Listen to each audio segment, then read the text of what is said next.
Nuevamente, Israel Zamora se enfrenta a los prianistas Rubén Moreira y Emilio Álvarez por la supuesta relación del abogado del Mayo Zambada con la presidenta Sheinbaum, por el reconocimiento a este abogado en el Senado y por una encuesta del Universal que pone en evidencia que los mexicanos respaldan a la presidenta hasta en un 80%. Tras la difusión de una fotografía del abogado del Mayo Zambada con Sheinbaum, los prianistas no perdieron el tiempo y vincularon directamente sin fundamento a la presidenta de estar coludida y tener relación con el abogado del líder y fundador del cártel de Sinaloa. Lo que no reconocen los del PRIAN es que la diputada federal del PAN, María Teresa Castel, en el 2023 reconoció la trayectoria profesional como abogado de Juan Pablo Penilla Rodríguez y hasta los distinguió como embajador por la paz. Los grupos opositores ya no hayan de dónde sacar raja política. Esto no es de sorprender, ya que buscan a toda costa golpetear el gobierno de Claudia Sheinbaum para aumentar sus posibilidades de regresar al gobierno y hacerle creer al pueblo que no se está trabajando acorde a lo que marca la ley. Esto es algo que desde el sexenio pasado no les ha funcionado, por una simple y sencilla razón: el pueblo de México ve en la Cuarta Transformación un proyecto de nación que en verdad ve por sus intereses, algo que en su momento los gobiernos del PRI y del PAN prometieron y nunca cumplieron.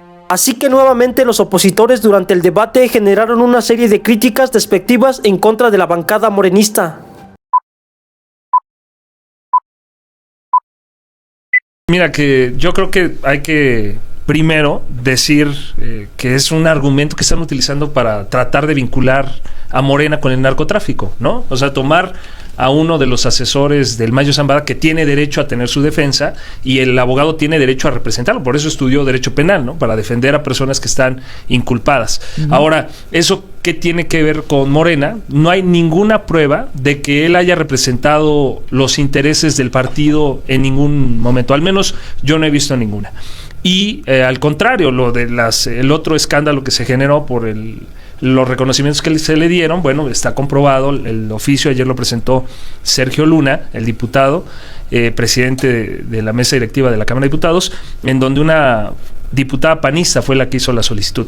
Pero yo creo que ese es algo que están tratando de hacer, desde mi punto de vista, para vincular sin razón a Morena con el narcotráfico, algo que me parece absurdo. Y yo creo que ese es algo que están tratando de hacer, desde mi punto de vista, para vincular sin razón a Morena con el narcotráfico, algo que me parece absurdo y que nadie les cree, además. ¿Es posible que poder desvincular una cosa de la otra? Es decir, a ver, yo creo que el problema es el contexto, y es donde yo creo que tenemos que poner atención.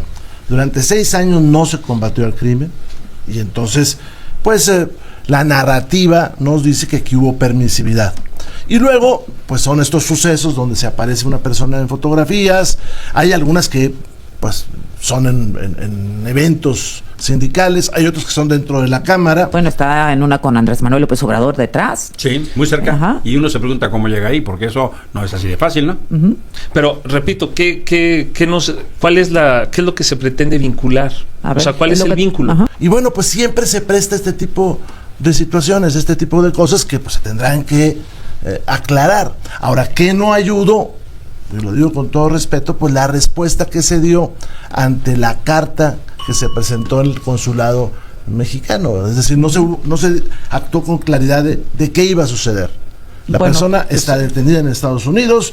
Durante varios años el presidente Andrés Manuel estuvo pidiendo información. Es evidente que no se la dieron. Segundo, creo que a la gente no le gustaría que el gobierno interviniera por esta persona. Y ahí están las cosas.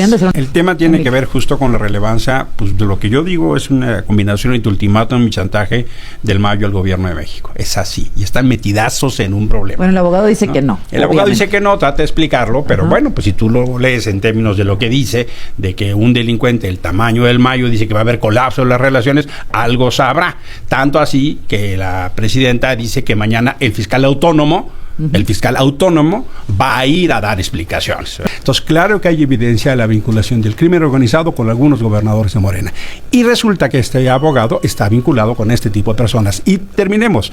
Por supuesto que a un abogado no se le puede asociar en términos profesionales con los delitos de su cliente. Pero sí hay una discusión ética de qué tipo de clientes tienen los abogados. Y para Morena, pues le parece absolutamente normal que se den esas líneas de trabajo profesional. Hay abogados que dicen, no, yo a esos clientes no los defiendo.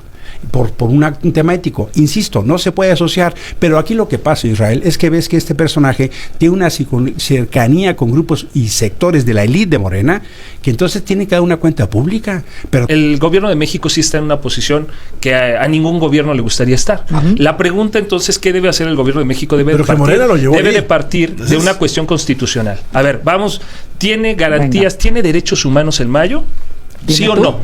¿Son universales los derechos humanos? Correcto. ¿O hay personas a las que, como el Mayo, por lo que se le acusa, ¿no? Nadie está diciendo que no se le acuse de cosas gravísimas, pero decía la presidenta, más allá de la persona, ¿tiene derechos humanos el Mayo? Pero déjame te contesto. ¿Son universales? Ahora, permíteme. ¿A dónde voy? O sea, si fuera así, ¿qué antecedentes tiene México? Y tú lo comentabas y ahorita escuché al abogado que también lo mencionaba, el caso de Humberto Álvarez, Machain, que vinieron y lo extrajeron de México, la autoridad secuestrado, la autoridad. En este caso, desde mi punto de vista, ¿tienen derecho todos los mexicanos a una asistencia consular? Fíjate, ¿sí o no? Que es bien interesante. Esa es una pregunta hay que contestar. Nada más dime, derechos humanos, dice Israel, todos ¿son universales? Tienen derechos humanos. ¿Son universales los derechos humanos? Sí, yo lo que no entiendo es por qué Morena lo respeta, en este caso, tan renombrado, y en otros no. Pero mira, Israel, donde juzga, donde el púlpito de la mañanera juzgaban y condenaban. La discusión, perdón, vamos a centrar la discusión. La discusión no es si se tiene derechos. Eso está garantizado. La discusión es por qué Morena lo hace un caso paradigmático. ¿Por qué la presidenta considera que tiene la excepcionalidad para en su agenda incluirlo? Por eso decía que México está en una posición complicada, Azucena. Porque la narrativa que se está construyendo por parte de la oposición es si México permítanme, yo los dejé hablar, Lo que estamos diciendo es si México, ayudas mal y si no lo ayudas mal. Y vamos a eso. Yo quiero decir, la discusión.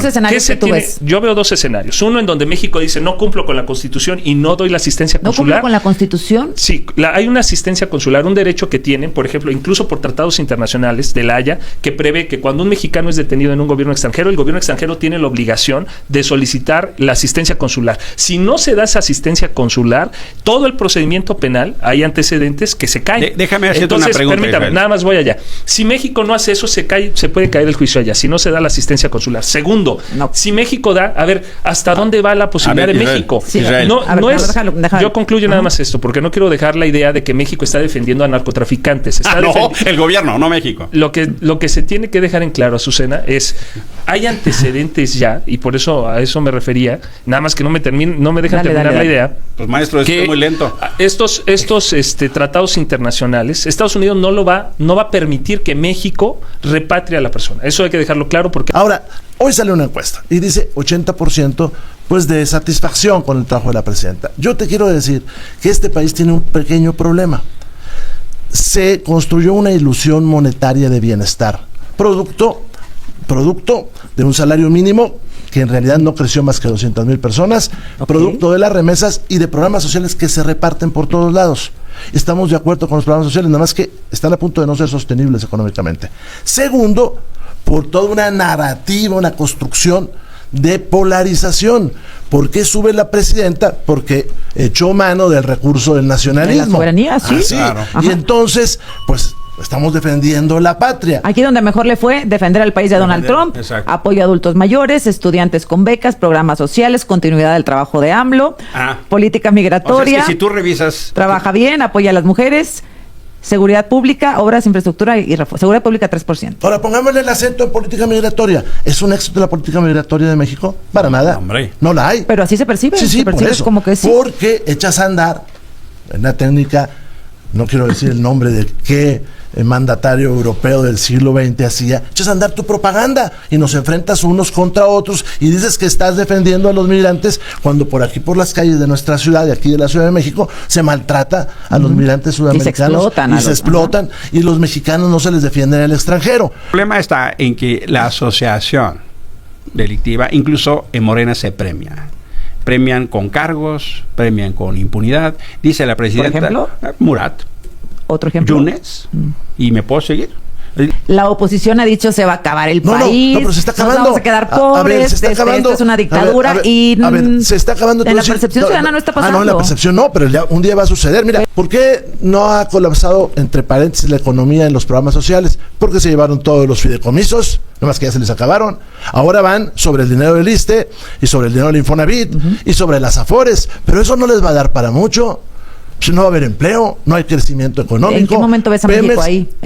¿En cuánto tiempo? Eso ya está sucediendo. ¿A cuánto va a pasar en las calles? Pues se pueden seguir endeudando. Lo que te digo, Morena no repite sexenio. Se acaba de decir en esta mesa que el pueblo de México está adoctrinado, está manipulado por una propaganda del gobierno, que está engañado el gobierno. Lo están engañando ustedes.